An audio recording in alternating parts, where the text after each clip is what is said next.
Assalamualaikum warahmatullahi wabarakatuh. Perkenalkan, nama saya Yunita Indra Prasta dari semester 3C Fakultas Hukum Universitas Surya Kencana yang mengikuti program MPKM Pertukaran Mahasiswa dengan Fakultas Hukum Universitas Juanda Bogor.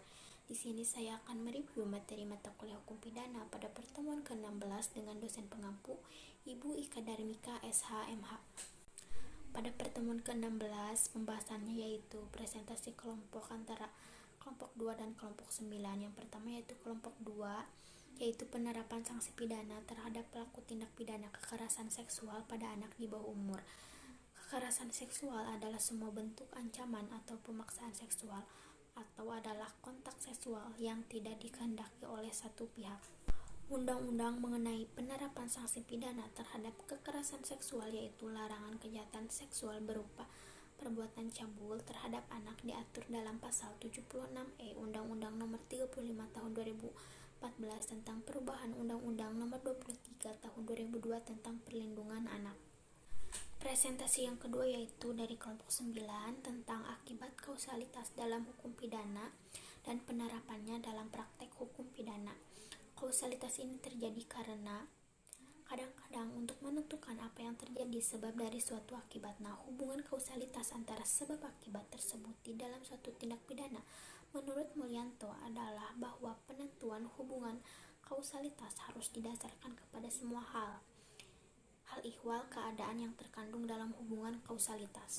Perumusan delik dalam undang-undang mempunyai dua elemen. Yang pertama elemen objektif yaitu perbuatannya sendiri atau elemen melawan hukum. Yang kedua elemen subjektif yaitu manusia yang berbuat. Ajaran kausalitas dalam kitab undang-undang hukum pidana. Yang pertama penyebab dirumuskan secara jelas. Yang kedua suatu akibat dirumuskan secara jelas. Yang ketiga dapat disimpulkan bahwa sebab akibat itu sebagai dirumuskan sekaligus. Yang keempat sebab kausa dirumuskan berupa suatu tindakan tertentu. Yang kelima akibat dirumuskan berupa suatu kenyataan tertentu. Yang kelima perumusan sebab dan akibat tercakup dalam jiwa pelaku yang berbentuk pendorong.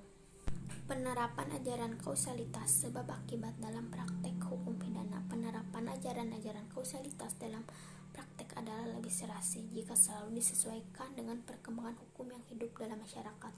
Berpedoman pada ajaran conditio sine qua non, teori umum, keseimbangan, dan teori khusus secara seimbang, faktor keadaan, tempat, dan waktu jika mempengaruhi nilai tersebut. Sekian review materi yang dapat saya sampaikan, kurang dan lebihnya mohon dimaafkan. Wassalamualaikum warahmatullahi wabarakatuh.